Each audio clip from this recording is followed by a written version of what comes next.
Checkmate, Don't Shoot the Journalist, written by Mira Mack, narrated by Howatt Shrock. About the rules of the game. You are going to become a player in a game called Checkmate. Like any other game, this one has its own rules.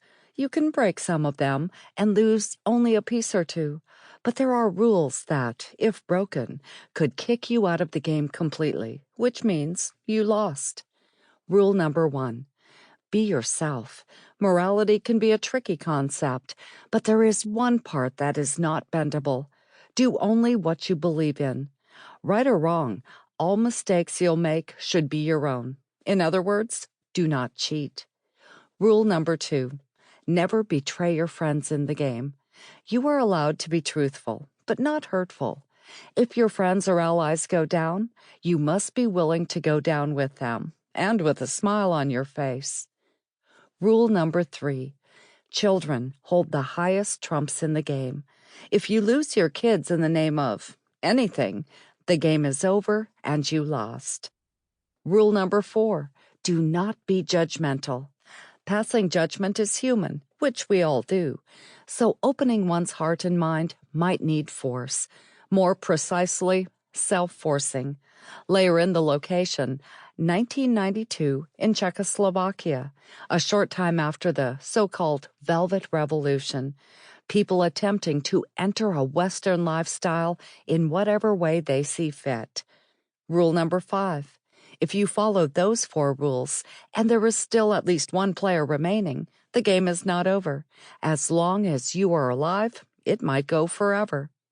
The game can be filled with contradictions and evolves as the player goes along. It can go forwards or backwards. It can stop for a moment, then start again. So, be ready. Chapter 1. Perhaps all this should have taken place at springtime in a park. We plunge into a sea of flowers and with great leaps fly into each other's arms, and at the same time gracefully slice the air around us, enriched with the sound of violins, into pieces. While passionately holding each other, with the background of a Czech setting sun, we coalesce in a long kiss, clutching each other's golden Czech hands. Of all that, I could only say it was spring. This is Ian, our external consultant. My external chief sweetly enriched the air of the office as a tall, slim young man nervously gripped my hand with Canadian charm, allowing his eyes to x-ray through me.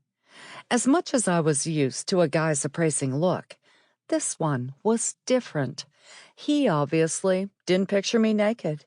He didn't picture me at all. He adopted a thoughtful, intelligent, and honest approach. That was new.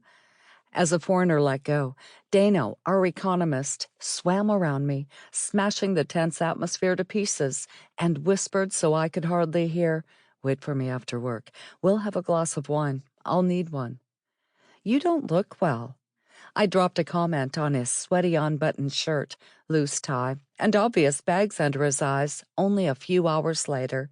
He stubbed out his burning cigarette with shaking fingers and beckoned the waitress, after tiredly swinging on his chair, while with pleasure I sipped my glass of cool white wine.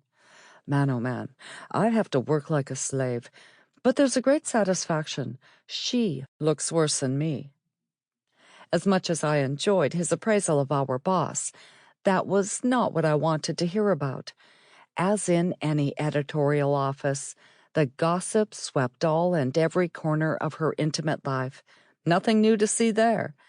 The new face belonged to a good-looking guy, unfamiliar and unpredictable. And what about him? I dug deeper.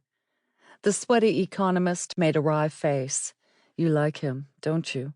You're not the only one. A single man in the dark waters of the company. This is more than a goldfish. Women can be so shallow. A pretty face in his case means trouble.